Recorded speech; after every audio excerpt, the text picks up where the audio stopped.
Bonjour à tous, on commence cette revue de presse en France avec l'ancien sélectionneur des Bleus, Laurent Blanc, qui fait la une du journal L'Équipe ce mercredi.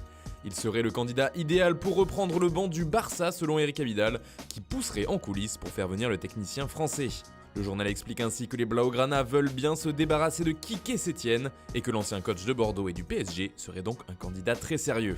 D'ailleurs, son ancienne équipe jouait hier face au Celtic Glasgow en match de préparation et les Franciliens se sont imposés 4-0 avec notamment des buts de Neymar et de Kylian Mbappé. À la mi-temps, ce dernier a profité d'un moment d'interview en bord de terrain pour réaffirmer son amour pour le club parisien, expliquant qu'il serait bien au PSG la saison prochaine et qu'il espérait y remporter un maximum de trophées.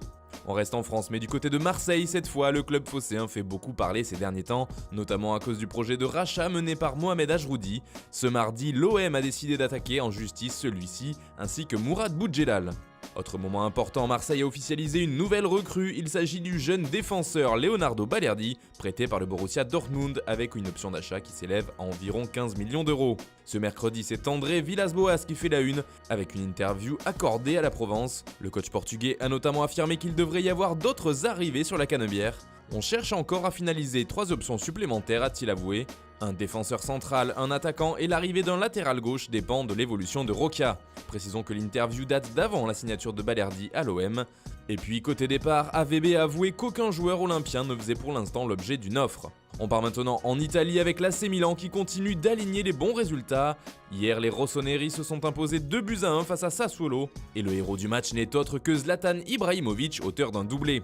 Pourtant, ce mercredi, le géant suédois est obligé de partager l'affiche. En effet, l'AC Milan nous a offert un sacré retournement de situation en prolongeant Stefano Pioli, l'entraîneur, jusqu'en 2022. Ralf Rangnick, qui était très fortement pressenti pour reprendre le club lombard, ne viendra donc pas. Et c'est Pioli qui sauve sa place. Pioli a gagné et Ibra aussi, résume la Gazzetta dello Sport qui parle d'un gros tournant à Milan. Même son de cloche en couverture du Quotidiano Sportivo qui met à l'honneur Zlatan et Pioli, qui va donc rester un peu plus longtemps que prévu. En Angleterre, c'est la course au maintien qui fait les gros titres aujourd'hui. Il faut dire que 2 rencontres importantes se jouaient hier.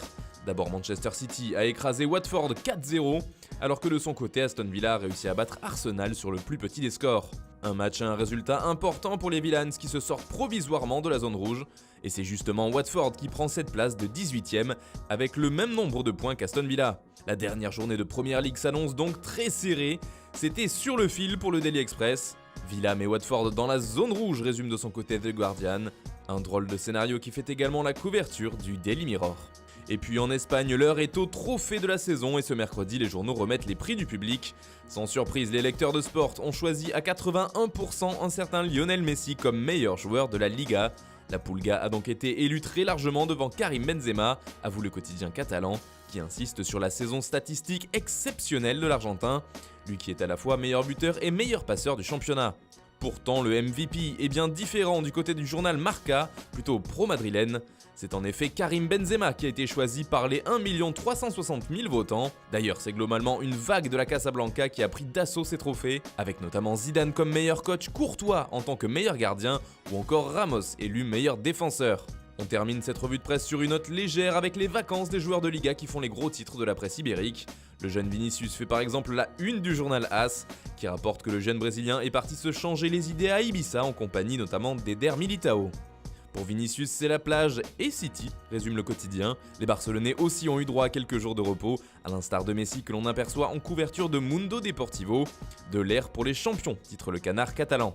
Voilà, c'est tout pour ce matin, bonne journée à tous, on se retrouve dès demain pour une nouvelle revue de presse sur Foot Mercato.